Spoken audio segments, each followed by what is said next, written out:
Ora, aqui estou de novo,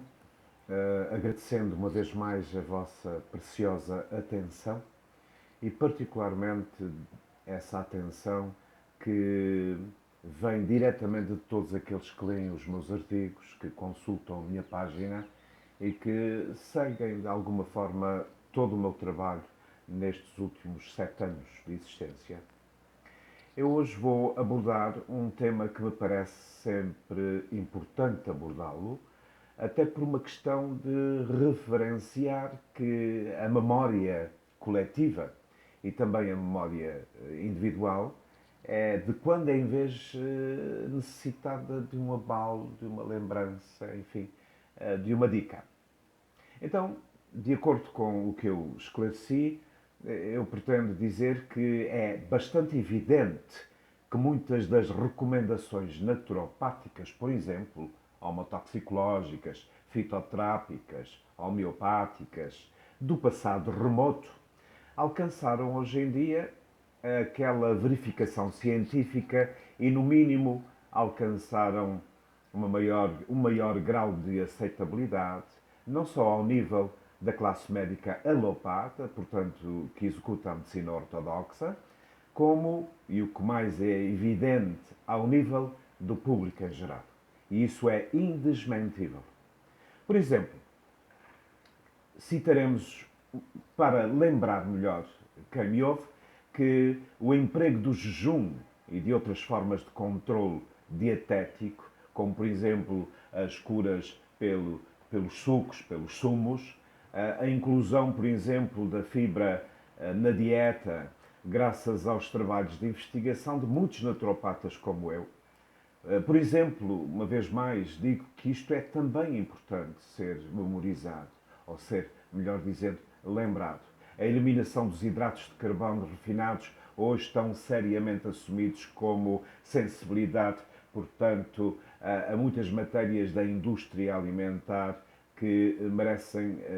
todo o nosso apoio e, particularmente, toda a nossa adesão. Outra coisa muito importante que se chama a drenagem linfática foi o sistema hipocrático, inclusive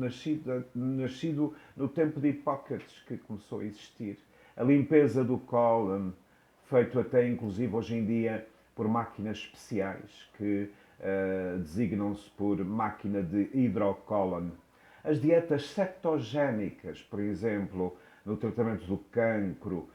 a ozonoterapia que volta a surgir com uma força extraordinária graças a naturopatas como eu, a pessoas e a nutrólogos, a pessoas que estão, enfim, cientes de que a natureza tem por detrás de tudo que ela apresenta nesta nossa tridimensionalidade a capacidade de solução dos nossos problemas. Ainda quero lembrar os ensinamentos das técnicas de relaxamento, da meditação, o yoga, por exemplo, formam todas elas, sem exceção, partes da tradicional prática naturopática que alcançou ultimamente o maior atrativo entre a profissão médico-ortodoxa, alopata, e os designados terapeutas holísticos modernos. Mas para além de tudo quanto eu aqui abordo, até ao momento, eu gostaria também de lembrar que o reconhecimento dos descobrimentos modernos, ou seja, tudo o que foi descoberto modernamente na nossa era, em matéria de anatomia e fisiologia, algumas das teorias naturopáticas que até agora pareciam, enfim, até bem mais vagas e sem fundamento, estão a resultar em pleno, revelando-se ajustadas e preciosas para os dias de hoje do planeta e para o seu imediato futuro. Então, para concretizar esta ideia e naturalmente a minha presença aqui online para todos vós, a base fundamental, naturalmente, da naturopatia é uma designação muito antiga em latim que quer dizer o poder curativo da natureza e que se diz de forma muito interessante, inclusive, que aparece nos diários e nos tratados da medicina naturopática como vis medicatrix natura. A moderna fisiologia, por exemplo, pondo em questão e em evidência o poder curativo da natureza, faz com que a moderna fisiologia mostrasse, desde os seus primórdios, de uma forma bem clara, a capacidade adaptativa do corpo humano, o papel da doença no processo da recuperação e a importância do nosso sistema imunológico em ativar as defesas contra as ditas doenças, sejam elas hereditárias, agudas ou crónicas. Portanto, a popularidade e o sucesso, por exemplo, da terapia coadjuvante ortomolecular no tratamento de doenças degenerativas em geral,